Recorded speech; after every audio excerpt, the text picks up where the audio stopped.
Bonjour, c'est Ursule encore. On est le 28 juin 2025. Alors je viens sonner la trompette aujourd'hui encore et je viens proclamer le retour de notre Seigneur Jésus-Christ. Amen, alléluia, soyons tous bénis, soyons remplis de sa joie.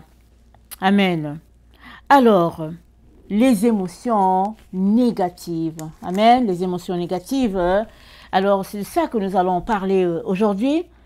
Et je viens vraiment rendre grâce à Dieu, n'est-ce pas? Parce que je suis vraiment ces derniers temps dans cette école-là avec le Seigneur. N'est-ce pas? Il y a un temps, n'est-ce pas, dans nos vies où le Seigneur, n'est-ce pas, nous laisse dans certaines faiblesses. Et il y a des moments où il est temps de régler certaines faiblesses et il nous fait passer, n'est-ce pas, dans les eaux afin qu'on puisse régler ce qui est à régler, parce que tout ce qui est négatif, n'est-ce pas, vient obscurcir les desseins de Dieu sur notre chemin. Amen. Alors ces derniers temps, c'est vraiment ces points-là que le Seigneur retouche. Amen. C'est d'ailleurs la raison pour laquelle j'apporte ma vidéo maintenant, parce qu'au fait, dans la journée, j'étais dans les émotions, n'est-ce pas, à fleur de peau, si bien que je n'arrivais pas à me concentrer pour pouvoir apporter le message que le Seigneur m'avait donné, n'est-ce pas? Et il a fallu d'abord que je passe par un temps de calme, n'est-ce pas? Et ce que le Seigneur aimerait pour chacun de ses enfants, c'est que peu importe la tempête, on puisse être capable, n'est-ce pas, de se concentrer et puis d'avancer. Amen. On a déjà vu dans un exemple, je pense qu'il y a 2 jours, comment Jésus-Christ a travaillé toute la journée. Il était épuisé, et il était couché dans le bateau et il partait en direction de Gadara et le vent s'est levé, la tempête, le bateau était ballotté par-ci, par-là. Les disciples ont cru qu'ils allaient périr. Ils ont dit, Maître, Maître, ne vois-tu pas que nous sommes en train de périr? Ne vois-tu pas que nous périssons? Mais Jésus-Christ dormait, il était dans la paix la plus totale. Il dormait. Ceux qui étaient dans le trouble, c'était les disciples. Amen. Pourquoi? Parce que c'est eux qui avaient peur. Amen. C'est eux qui avaient peur. Et ils ne réalisaient pas, n'est-ce pas, qu'ils étaient avec Dieu. Ou bien que Dieu était avec eux dans le bateau. Ils ne le réalisaient pas. Et c'est effectivement, n'est-ce pas, cette attitude de confiance à 100% que le Seigneur aimerait nous donner, nous ses enfants. Amen. À cette heure où nous nous trouvons, à ces heures où nous nous trouvons, à ces moments où nous nous trouvons, le Seigneur aimerait que quoi qu'il arrive, que le vent, la tempête et tout souffle, que nous soyons calmes, n'est-ce pas, tranquilles en lui, dépendants de lui, et sachant que peu importe ce qui peut arriver, tu es toujours avec le Seigneur. Amen. Le Seigneur est là, n'est-ce pas, avec toi. Et c'est ça, la chose, n'est-ce pas, à travailler dans la vie de certaines personnes, en tout cas dans la mienne. Amen. C'est d'un temps, le Seigneur aimerait tout simplement, n'est-ce pas, que je puisse pouvoir passer au-dessus de certaines émotions négatives, parce qu'il y a un moment où tout ça, ça devient, n'est-ce pas, comme de la boue à nos pieds. Amen. Alors, dans Philippiens 4, le verset 5 c'est dit, « Que votre douceur soit connue de tous les hommes. Le Seigneur est proche. Ne vous inquiétez de rien, mais en toute chose, faites connaître vos besoins à Dieu, par des prières et des supplications avec des actions de grâce. Et la paix de Dieu, qui surpasse toute intelligence, gardera vos cœurs et vos pensées en Jésus-Christ. Au reste, frères, que tout ce qui est vrai, tout ce qui est honorable, tout ce qui est juste, ce qui est pur, tout ce qui est aimable, tout ce qui mérite l'approbation, ce qui est vertueux et digne de louange soit l'objet de vos pensées. Ce que vous avez appris, reçu et entendu de moi, et ce que vous avez vu en moi, pratiquez-le, et le Dieu de paix sera avec vous. j'aime beaucoup l'assurance de Paul. Il dit, ce que vous avez vu sur moi, Paul, pratiquez-le.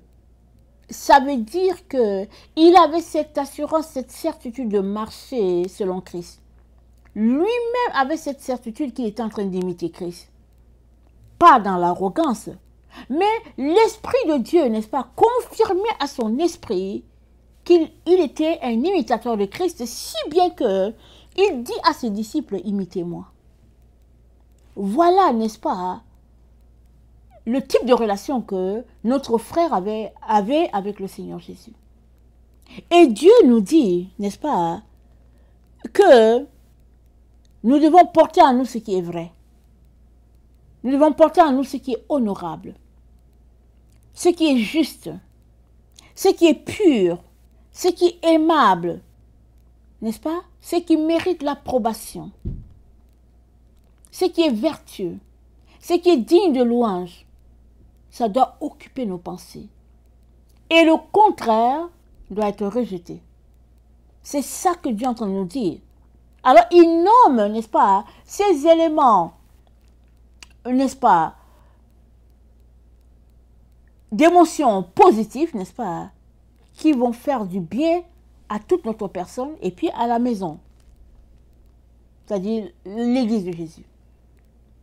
Alors que tu es dans tes émotions négatives, tu es tout simplement, n'est-ce pas sensible aux choses de l'esprit. Tu n'es pas attentif à ce que l'esprit est en train de te dire. Parce que les émotions négatives, c'est des choses ténébreuses. C'est des choses qui viennent obstruer ce que Dieu est en train de faire. Et le corps est un tout. Nous sommes créés corps, âme et esprit. Quand tu baignes dans les émotions, n'est-ce pas, positives, si on peut le dire ainsi, quand tu baignes dans les fruits, ou bien dans le fruit de l'esprit, disons-le comme ça, alors, on est connecté en même temps au Saint-Esprit, en train d'entendre Dieu. On n'est pas perturbé. On est debout sur notre terrain, sur notre place, à l'endroit où on est debout. Le sol où nous sommes ne bouge pas. Parce que on a cette assurance que celui-là en qui nous croyons est celui qui dirige notre destinée. Donc peu importe ce par quoi nous passons, il est au contrôle. Et c'est ça que le Seigneur aimerait que nous puissions acquérir dans ce temps où nous nous trouvons. Si bien que, si dans ta vie il y a une zone de faiblesse, Dieu va venir secouer ça. On est dans le temps où, s'il y a quelque chose qui doit être secoué, ça sera secoué. De telle sorte que seul ce qui est ferme en Dieu puisse rester. Amen. Si tu es quelqu'un qui est porté, n'est-ce pas, à t'énerver, alors le Seigneur va s'assurer que cette émotion négative sorte de toi. Si tu es quelqu'un qui a tendance à être impatient, le Seigneur va s'organiser pour que l'impatience sorte de toi et que ce soit remplacé par sa patience. Parce que c'est le temps où, n'est-ce pas, le Saint-Esprit doit avoir toute la place en toi, afin de faire l'œuvre de Dieu.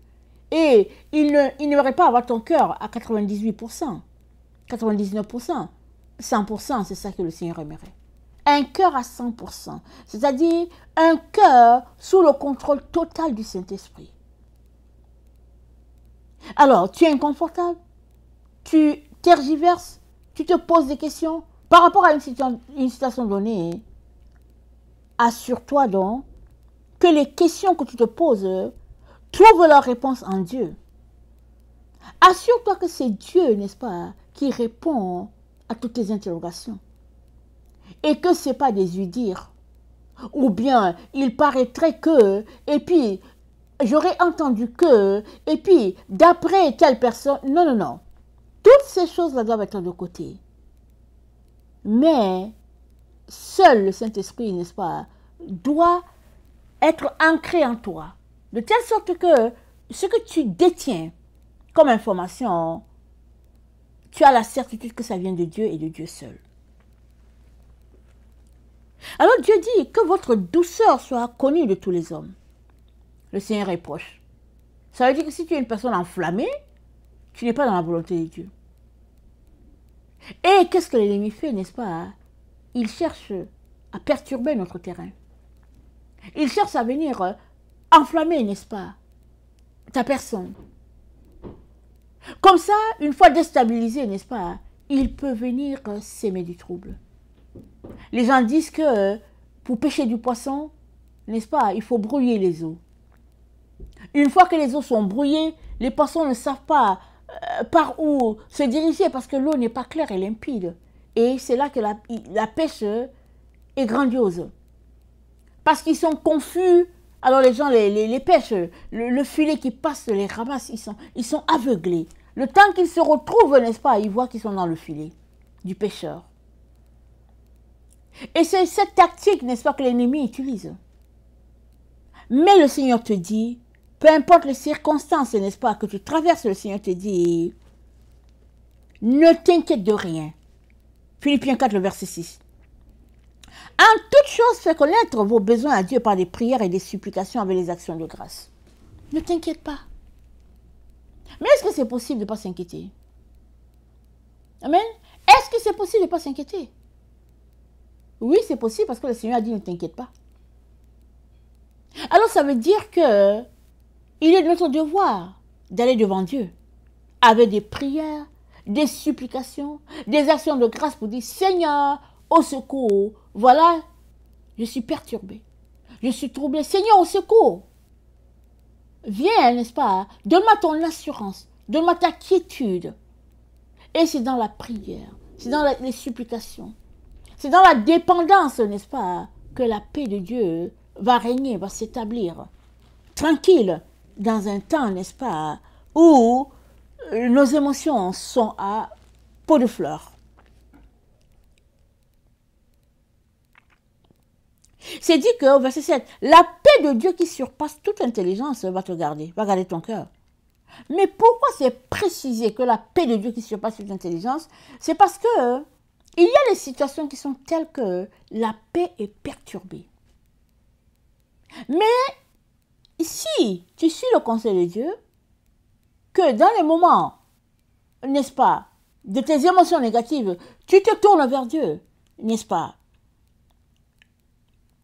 Dans la prière et la supplication, alors c'est dit que la paix de Dieu sera rétablie. Amen. La paix de Dieu sera rétablie. Et nous avons besoin de paix. Amen. Nous avons besoin de paix. Alors, on ne sait pas pourquoi Jésus-Christ n'a pas répondu à Pilate quand Pilate lui a demandé c'est quoi la vérité. On ne sait pas pourquoi. Mais une chose est certaine, c'est que Pilate savait ce qu'était la vérité. Pourquoi? Parce que quand Jésus-Christ ne lui a pas répondu, il est retourné vers le peuple. Il a dit, je ne vois rien de mal en cet homme. Sa conscience, n'est-ce pas, lui révélait qu'il n'y avait rien, n'est-ce pas, de mauvais en la personne de Jésus. Mais la foule disait que c'est quelqu'un de mauvais. Mais Pilate, n'est-ce pas, pour ne pas être perturbé, a fait une cérémonie de laver ses mains pour dire, ok, moi, je lave mes mains. Ça ne change pas le fait que la vérité, il la connaissait. Il savait qu'il n'y avait rien, n'est-ce pas, de mauvais en cet homme. Tout cela, c'est pour dire que l'ennemi vient toujours te perturber pour que tu te retrouves à faire sa volonté. Toujours sa volonté. Mais tu es un enfant de Dieu. Ce n'est pas la volonté de l'ennemi que tu dois faire, c'est la volonté de Dieu que tu dois faire. En toutes choses, en toutes circonstances, c'est la volonté de Dieu. Voilà pourquoi le Seigneur te dit, n'est-ce pas, au reste, frère, que tout ce qui est vrai, tout ce qui est honorable, tout ce qui est juste, tout ce qui est pur, tout ce qui est aimable, tout ce qui mérite l'approbation, ce qui est vertueux et digne de louange, soit l'objet de vos pensées. Tu dois t'organiser pour que tes pensées demeurent dans la quiétude, dans la pureté, dans la simplicité, dans la dépendance vis-à-vis de Dieu.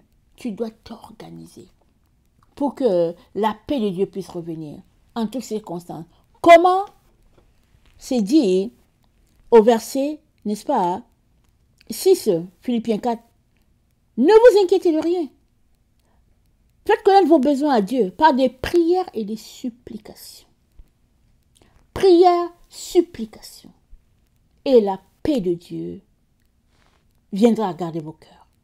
Amen.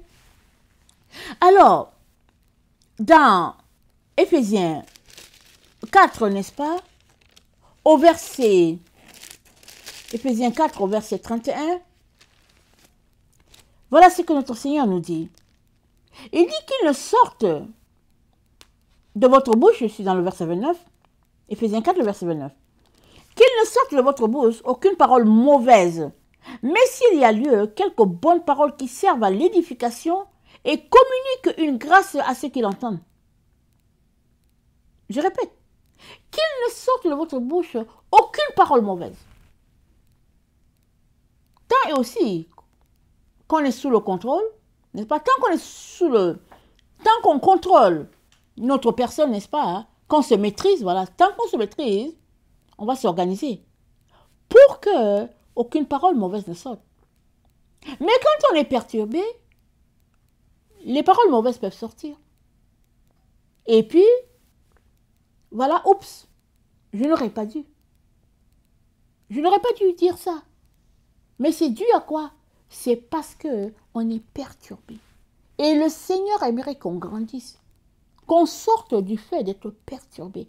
Parce que ce que l'ennemi cherche, c'est troubler nos émotions. C'est venir les déstabiliser. Et une fois que le cœur est en trouble, la paix de Dieu n'est pas là. Et on ne peut pas faire ce qu'on aimerait faire, ou bien ce qu'on devrait faire. Amen. Et c'est dit, mais s'il y a lieu, quelques bonnes paroles qui servent à l'édification et communiquent une grâce à ceux qui l'entendent, n'attristez pas le Saint-Esprit de Dieu. Voilà. Le fait de te porter vers les émotions négatives attriste le Saint-Esprit. Et tout le conseil que Dieu nous donne, n'est-ce pas, à travers notre frère, c'est pour qu'on ne puisse pas attrister le Saint-Esprit. Souvent, dans les émotions négatives, on ne sait même pas qu'est-ce que est Saint-Esprit, qu'est-ce qui n'est pas Saint-Esprit. On est dans un état, n'est-ce pas, troublé, et puis on se laisse aller. Et le Seigneur, n'est-ce pas, aimerait, n'est-ce pas, qu'on puisse avoir le contrôle sur nos émotions négatives, en ayant la maîtrise de soi, les fruits de l'esprit. Et si je peux vous partager ça aujourd'hui, c'est parce que c'est là-dedans que je suis. Ces derniers temps, c'est là. Souvent on se dit, ok, tout est sous contrôle, jusqu'à ce que le Seigneur pointe un élément. Et là, tu te rends compte que, oups, Seigneur, j'ai besoin d'aide. Amen, j'ai besoin d'aide. Et c'est comme à l'école. Quand la leçon est finie, le maître ou la maîtresse fait un test pour savoir si ça a été assimilé. Si ce n'est pas assimilé, la maîtresse va revenir là-dessus, s'assurant que l'élève a bien saisi cette leçon. Parce qu'en classe supérieure, ce sera soit une autre leçon, soit une amélioration de ce qu'on a vu dans l'autre classe. Et si tu n'as pas saisi ce qui est à la base, tu ne peux pas, n'est-ce pas, grandir dans l'autre étape. Et c'est dit au verset 31 que toute amertume, toute animosité, toute colère, toute clameur, toute calomnie, toute espèce de méchanceté disparaisse du milieu de vous. Soyez bons les uns avec les autres. Qu'est-ce que le Seigneur dit? Toute clameur, toute colère, toute amertume. Oui, le Seigneur dit ça. Toute clameur, toute colère, toute amertume. Il faudrait que ça sorte du milieu de nous, que ça ne soit pas mentionné. Amen. Et je vous dis, ça dit quand le Seigneur te pointe ça, qu'il te dit ça c'est dans ta vie, ça ça vient te chercher. Moi, ces derniers temps, ça vient me chercher là. Parce que le Seigneur aimerait que, n'est-ce pas, ses enfants prennent le dessus sur ces choses-là qui sont le terre-à-terre de la vie. Amen. Le terre-à-terre. Ceux-là qui n'ont pas le Seigneur, hein, ils ont le droit de s'éclater dans leurs émotions. Dire ce qu'ils veulent, les gens rient, les gens applaudissent. Mais toi, l'enfant de Dieu, le Seigneur t'appelle à avoir la maîtrise de soi. Alors, on peut toujours dire, j'ai la maîtrise de soi. Dans telle situation, jusqu'à ce que la situation se présente et puis tu te rends compte que, tiens, il y a quelque chose qui est venu me chercher ici. Et Dieu qui est si bon, n'est-ce pas? Il aimerait tout simplement qu'on puisse réussir à évacuer ces émotions, n'est-ce pas, négatives là, et dépasser certaines choses. Et c'est, n'est-ce pas, possible. Si ce n'était pas possible, le Seigneur ne nous aurait pas dit ça. Il est donc très important, n'est-ce pas, qu'on puisse travailler à cela. C'est dit, soyez bons les uns envers les autres, compatissants, vous pardonnant réciproquement. Voilà. Voilà le problème ici. Vous pardonnant. Parce que si tu te retrouves dans une émotion négative, c'est qu'il y a quelqu'un qui t'a énervé, ou bien tu t'es énervé contre toi-même, ou bien une situation donnée t'a plongé dans un état, n'est-ce pas, de colère, et puis, etc. Mais Dieu dit de vous pardonner, de se pardonner. Tout est dans le pardon. Si tu as pardonné, n'est-ce pas, tu seras capable de te maîtriser, de dire, ok, Seigneur, guéris-moi, guéris l'autre. Mais si tu n'as pas pardonné, c'est comme une étincelle. Allez, moindre chose, allez, l'étincelle est partie et puis, allez, la flamme encore. Mais le Seigneur aimerait que, peu importe l'émotion du moment, peu importe la gravité de la situation, peu importe, n'est-ce pas, la blessure, le Seigneur aimerait qu'on ait la maîtrise de soi, qu'on soit capable de dire, je laisse aller. Seigneur, je dépose ça à tes pieds. Seigneur, sois au contrôle. Prends ça, Seigneur, et règle ça.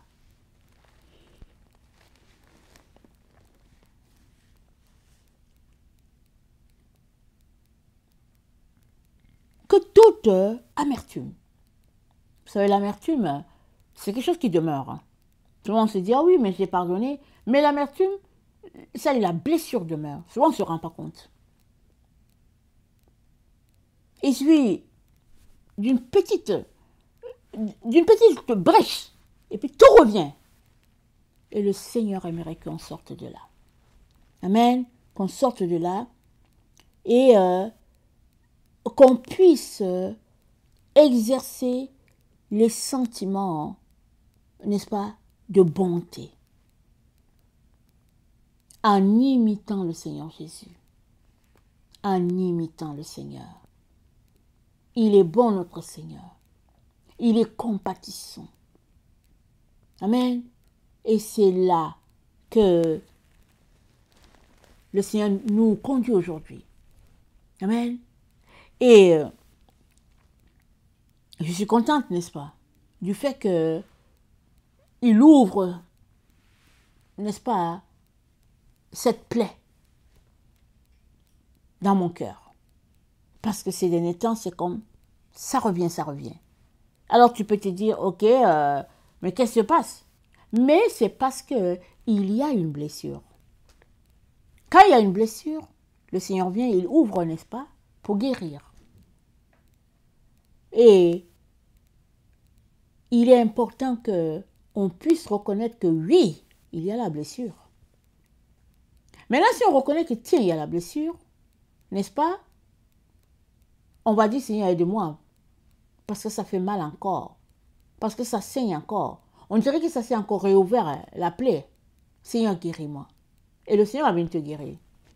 Mais si tu dis, oh non, mais il n'y a rien là, alors tu es tout simplement en train de couvrir quelque chose, mais en dessous, c'est infecté. Amen. Et le Seigneur aimerait, n'est-ce pas, nous sortir de là et nous amener à l'autre bord. Amen. L'autre bord, c'est le lieu, n'est-ce pas, où il nous amène à maturité par rapport à un sujet donné. Il nous connaît tellement bien que si on ne règle pas certaines choses, lui-même nous conduit de l'autre bord. Et quand c'est lui-même qui conduit, n'est-ce pas? Et qu'il arrive à travailler parce qu'il faudrait travailler ça rapidement, parce que ça presse, ça fait mal souvent. Parce qu'on n'est pas prêt, on ne veut pas. Mais il est important qu'on soit prêt. Amen. Très, très important qu'on soit prêt. Quand le Seigneur pointe quelque chose, demandons-lui de nous aider à être prêts. Amen. Parce que si tu n'es pas prêt, tu vas te fermer. Alors que si tu es prêt, n'est-ce pas, tu vas laisser le Seigneur faire le travail. Même si ce n'est pas toi qui es arrivé à cet endroit par toi-même et que Jésus-Christ t'y a conduit rapidement, une fois à cet endroit, tu vas dire au Seigneur, Seigneur, aide-moi. Parce que je vois que c'est important que je règle ça, mais je ne suis pas prêt à cela. Viens à mon secours, aide-moi à être prêt et le Seigneur va t'aider. Amen. Alors, c'est dit qu'on n'a plus à marcher comme les païens, qui marchent selon la vanité de leurs pensées. Quelqu'un qui n'a pas le Seigneur, s'il est blessé, il fait sortir tous les mots qu'il veut, il a raison, et puis voilà. C'est tout. Mais toi qui as le Seigneur, tu ne peux pas faire ça. En toutes circonstances, tu dois laisser le flot de l'esprit, n'est-ce pas, te traverser, et tu dois laisser l'esprit faire le travail. Peu importe la quantité de ta blessure, la profondeur de ta blessure, tu dois laisser l'Esprit Saint faire le travail.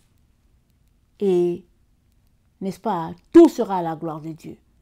Ça va prendre le temps que ça va prendre, mais c'est important pour que l'Église de Jésus-Christ aille de l'avant. Qu'elle ne reste pas dans les bassesses, n'est-ce pas?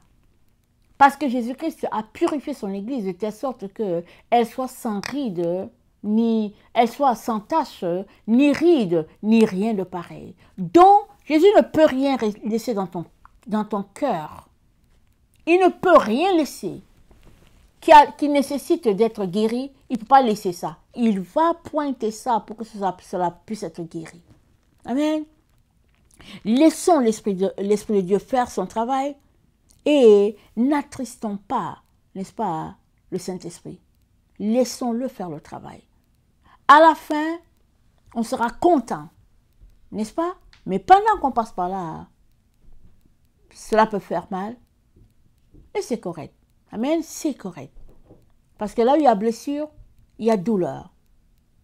Mais il y aura guérison si on laisse Jésus-Christ être le médecin, n'est-ce pas? Qui est là pour nous soigner. Amen. Donc, soyons les imitateurs de notre Seigneur Jésus. Amen. Imitons-le en toutes choses. Il a laissé Dieu faire l'œuvre extraordinaire en lui. Il a dit, je fais ce que je vois mon Père faire. Qu'il en soit de même pour chacun d'entre nous. Amen. Que le Seigneur bénisse sa parole. Amen et alléluia. Amen.